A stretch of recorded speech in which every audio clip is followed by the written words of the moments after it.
Capítulo 8 – Símbolos bíblicos. O significado espiritual das Escrituras é frequentemente revelado na interpretação metafísica de nomes de pessoas, de lugares, montanhas, mares e rios que encontramos na Bíblia. O sentido histórico da Bíblia frequentemente não é correto e raramente é muito importante. O sentido espiritual das Escrituras é o mais importante e mostra as leis e os princípios da existência harmoniosa.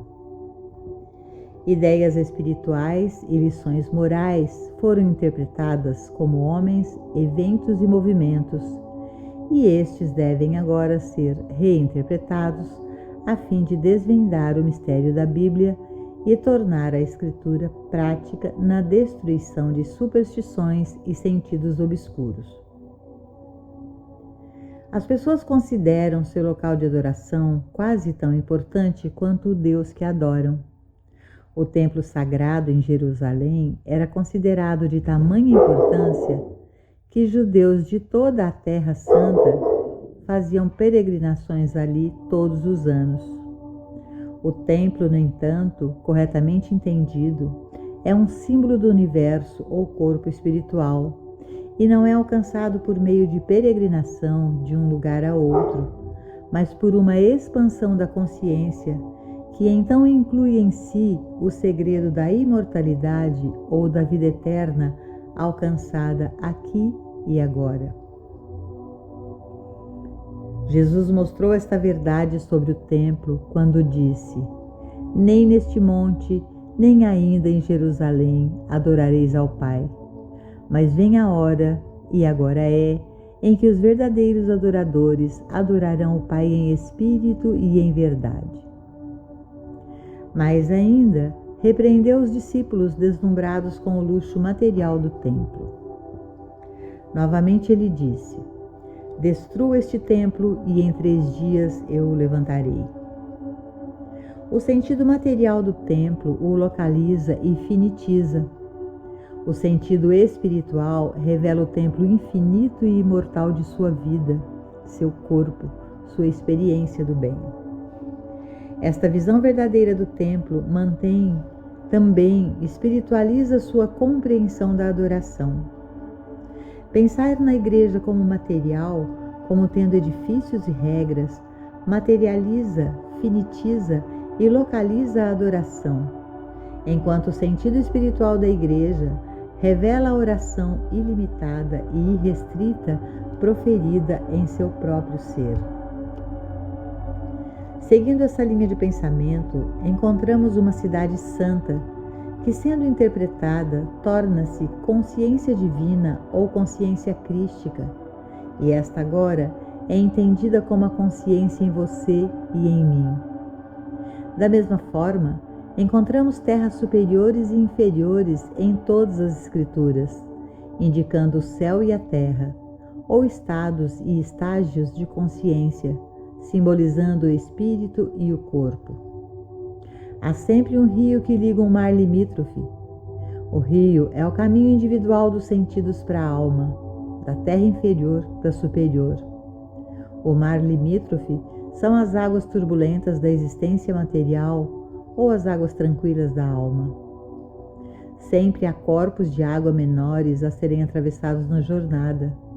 O Mar da Galileia, Mar Morto, Mar Negro, o Jordão, todos simbólicos da passagem do perigo para a segurança, da matéria para o espírito. Dentro de nossa consciência, encontramos esses lugares, esses rios, templos e montanhas, não fora de nós em um livro, como pode parecer. É dentro de nossa própria consciência que os rios devem ser atravessados.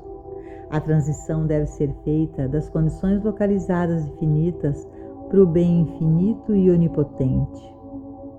Ao ler as Escrituras, lembre-se de que as pessoas e eventos devem ser entendidos como estados e estágios de seu desenvolvimento e desdobramento como consciência espiritual.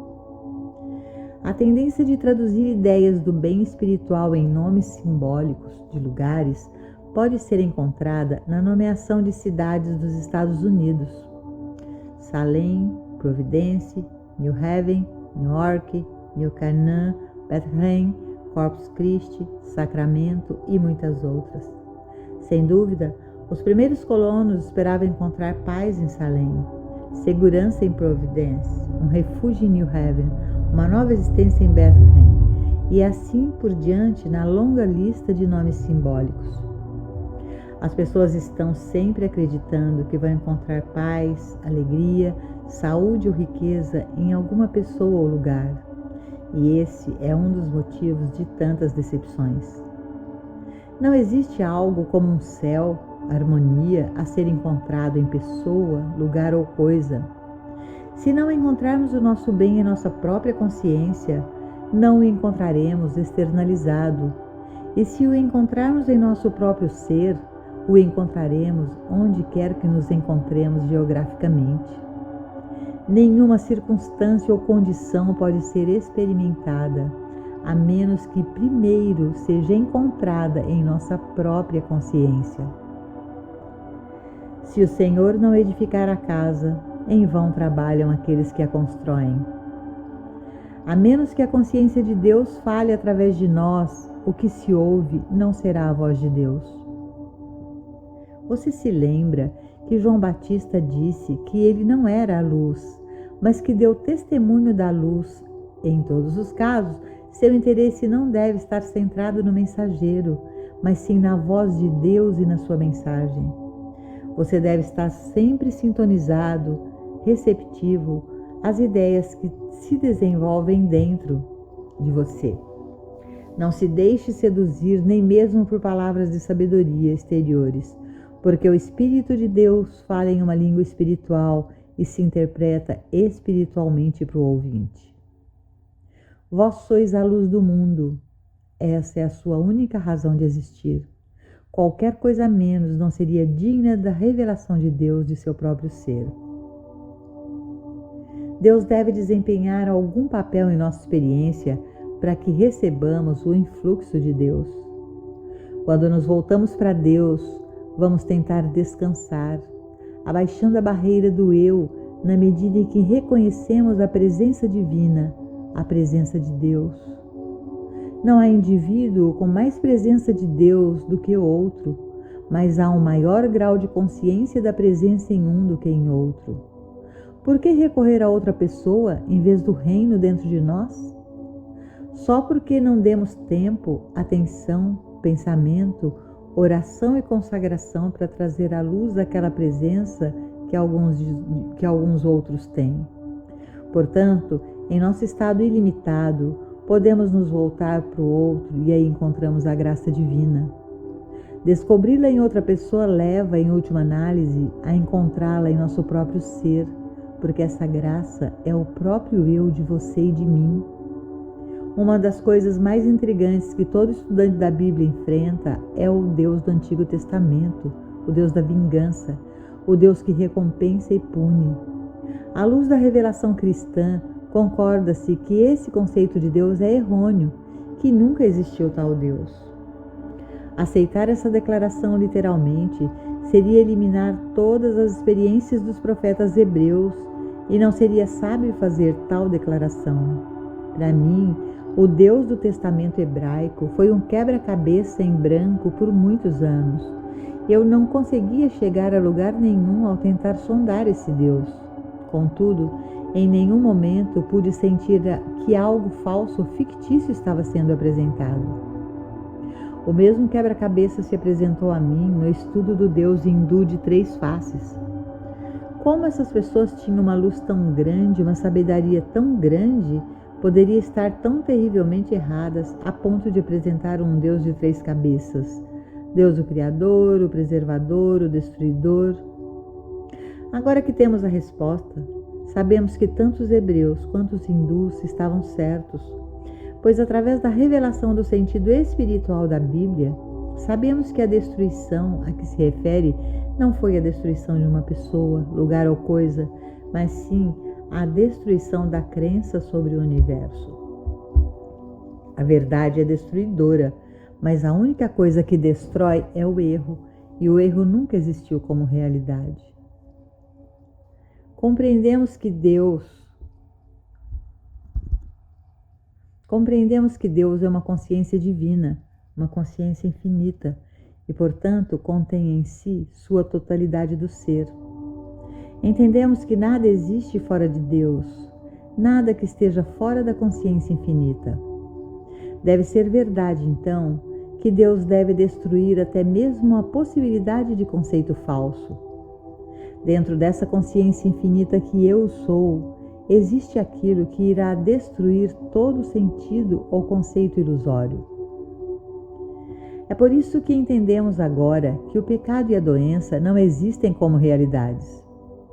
Eles existem apenas como crenças ou falsos conceitos, e nos torna simples sermos curados desses erros, sejam eles de saúde, moral ou de abastecimento, quando percebemos que, na consciência infinita que chamamos de Deus, existe aquela influência destrutiva sempre pronta para remover tudo que é diferente de Deus. Não para remover pessoa, lugar ou coisa, mas para remover todo falso conceito de pessoa, lugar ou coisa. A consciência infinita que chamamos de Deus é constituída de todas as qualidades do bem, que inclui sempre uma força e um poder que é destrutivo para tudo diferente de seu próprio ser. Isto é uma coisa importante nesse momento particular, porque neste momento estamos colhendo ódios devido à guerra, condições nacionais e internacionais, raciais e religiosas. Nós, porém, não precisamos ser reformadores. Temos a realização dentro de nosso próprio ser, a consciência chamada Deus, e ela tem dentro de si o que é necessário para destruir quaisquer qualidades diferentes do bem.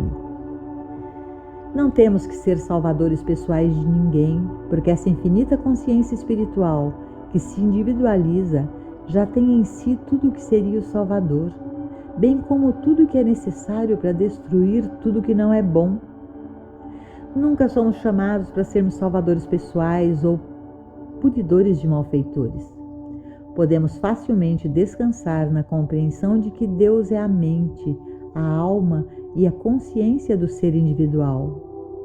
Nesta consciência está tudo o que é necessário para a manifestação da harmonia do ser de Deus, bem como para a destruição de tudo o que é diferente de sua própria natureza. É por isso que em toda a Bíblia, nas curas registradas, algumas no Antigo Testamento e muitas no Novo, não é de forma alguma indicado que seja necessário usar sugestão ou hipnotismo na cura. Não é necessário transferir o pensamento de um indivíduo que pode ser o curador para outro indivíduo denominado paciente. A verdade realizada na consciência individual é a lei para aqueles que pedem ajuda. Não precisamos projetar nosso pensamento para uma pessoa ou mesmo fazê-la entender alguma verdade. O metafísico não tem interesse na verdade como uma teoria abstrata, mas apenas porque ela é comprovada como um modo de vida prático. A palavra deve tornar-se carne, deve ser incorporada como nosso próprio ser, deve fazer de nossa vida uma existência alegre, bem-sucedida, feliz. A regra para tudo isso está estabelecida nas escrituras do mundo. Vimos quão universal é a verdade nas escrituras orientais, no Antigo e no Novo Testamento. Emerson, Whitman, onde quer que nos voltemos, encontramos a mesma verdade, mas não a descobrimos tornada prática em nossa própria experiência até o advento da metafísica nos ensinamentos do século passado.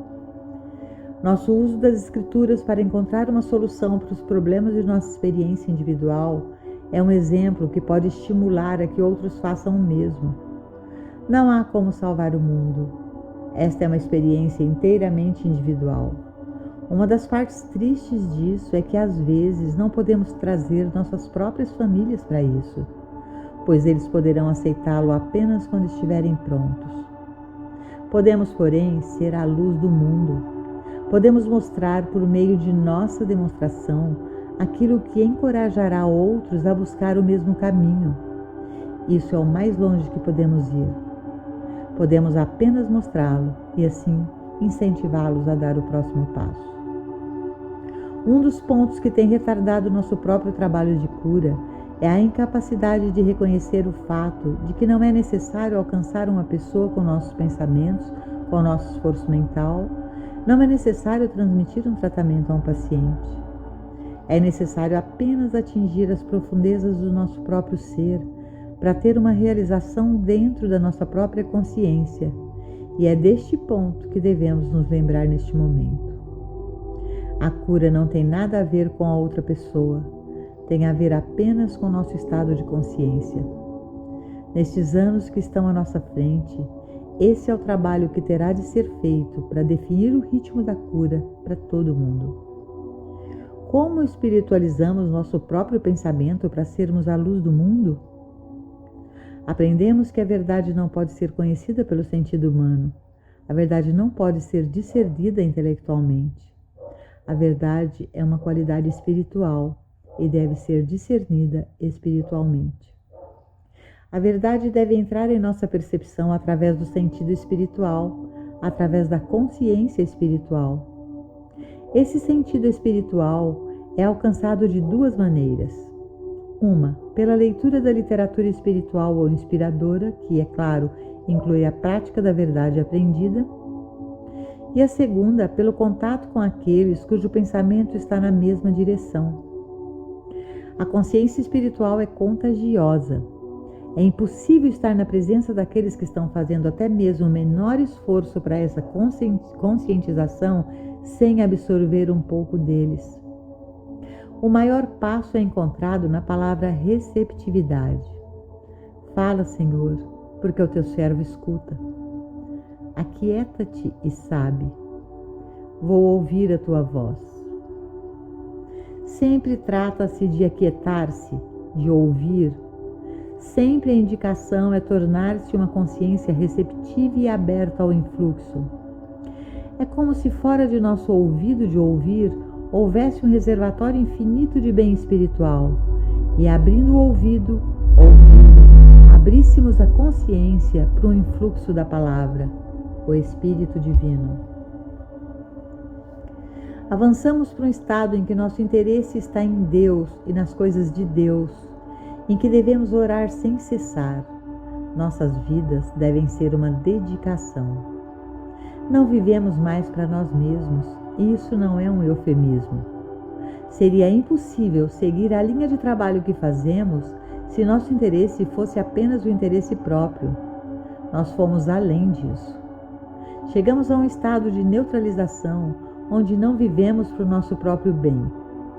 Nossa demonstração é apenas incidental no trabalho que estamos realizando. Vós sois a luz do mundo. Não existe um indivíduo na Terra que não esteja aqui como parte de um plano divino. Cada um tem sua missão particular.